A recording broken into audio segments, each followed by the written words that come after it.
بسم اللہ الرحمن الرحیم۔ ایک بار حضرت امام علی علیہ السلام مسجد میں بڑے غمزدہ بیٹھے تھے، تو اسی ٹائم حضرت سلیمان فارسی آپ کی خدمت میں حاضر ہوئے اور کہنے لگے، یا علی، آپ اتنے غمزدہ کیوں بیٹھے ہیں؟ جب حضرت سلیمان فارسی نے یہ کہا تو آپ نے فرمایا کہ آج میں نے ایک ماں کی روح کو دیکھا ہے جو اپنی اولاد کے گھر کی چھت پر بیٹھ کر آہ و فغاں کر رہی تھی اور فریاد کر رہی تھی۔ تو حضرت سلیمان فارسی نے پوچھا کہ یا علی، ماں کی روح مرنے کے بعد اولاد کی چھت پر بیٹھ کر کیوں فریاد کر رہی تھی؟ بات جب یہاں تک پہنچی تو آپ نے فرمایا کہ میں نے اللہ کے رسول سے سنا کہ مرنے کے بعد اللہ کچھ عرفاء کو یہ مہلت دیتا ہے اور کہتا ہے کہ جاؤ اپنے زندہ لوگوں کے پاس اور دیکھو کہ کیا وہ تمہارے لیے صدقات دیتے ہیں، کیا وہ تمہارے لیے قضا نماز پڑھتے ہیں۔ یہ مہلت ہے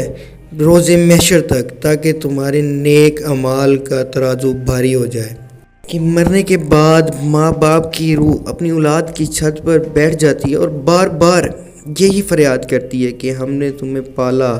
ہم نے تمہاری بچپن میں پرورش کی، اور آج ہم مر چکے ہیں، نہ اپنا کوئی نیکی بڑھا سکتے ہیں، نہ اپنا گناہ کم کر سکتے ہیں۔ کہ خدا را ہمارے لیے نیک اعمال کرو، ہمارے لیے ہماری قضا نماز پڑھو، ہماری نیت کر کے کسی کو کپڑے دو، کسی بھوکے کو کھانا کھلاؤ۔ حضرت امام علی علیہ السلام نے فرمایا کہ آج میں نے ایک ماں کی روح دیکھی جو اپنے بیٹے کے سامنے فریاد کر رہی تھی، اور آپ نے فرمایا کہ اے سلمان، اپنے مرحومین کو اپنی دعاؤں میں یاد رکھنا، اپنے بزرگوں کے لیے ایصال ثواب کا اہتمام کرنا۔ جناب سلیمان نے پوچھا کہ یا علی، وہ کون سا روز ہے جب بزرگوں کی ارواح اپنے بچوں کی چھت پر آ کے بیٹھ جاتی ہیں؟ تو آپ نے فرمایا کہ یہ جمعرات کی شب کا دن ہے، اور جمعرات کی شب کو ارواح کو یہ موقع ملتا ہے کہ وہ اپنے زندہ لوگوں کی طرف دیکھ کر فریاد کریں۔ لیکن افسوس، زندہ لوگ اپنی خواہشات اور زندگی میں اتنے مگن ہیں کہ وہ اپنے مرنے والے بزرگوں جو اس دنیا میں نہیں ہیں نہ اپنے لیے سوچتے ہیں نہ ان کے لیے سوچتے ہیں۔ اور آپ نے فرمایا کہ یاد رکھنا ہے کہ جو شخص جمعرات کی شب کو ہاتھ اٹھا کر دعا کرتا ہے اور اپنے مرحومین کو سورۃ فاتحہ پڑھ کے ہدیہ کرتا ہے، تو ان کے بزرگ مرحومین اللہ کی بارگاہ میں ہاتھ اٹھا کر دعا کرتے ہیں کہ اے اللہ،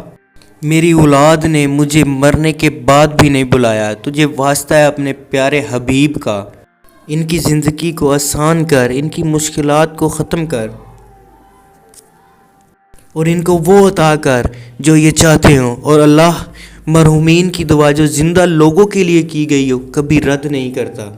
اور یوں زندہ لوگ جو اپنے مرحومین کے لیے دعا کرتے ہیں، اصل میں وہ اپنے لیے ہی بھلائی کرنے لگتے ہیں، اور وہ دنیا اور آخرت میں سرخرو ہونے لگتے ہیں۔ تو میرے عزیز خواتین و حضرات، آپ سے گزارش ہے کہ اپنے بزرگ جو اس دنیا میں نہیں ہیں ان کے لیے زیادہ سے زیادہ نیک اعمال کیے جائیں، تاکہ وہ بھی آپ کے لیے وہاں پر دعا کریں اللہ کے آگے، تاکہ ہم سب کی زندگی آسان ہو جائے۔ اس کے ساتھ اگر آپ کو یہ ویڈیو پسند آئی ہے تو ہمارا چینل سبسکرائب کریں، تاکہ ہماری آنے والی تمام معلوماتی ویڈیوز آپ تک بر وقت پہنچتی رہیں۔ اس کے ساتھ مجھے اجازت دیں، اللہ حافظ۔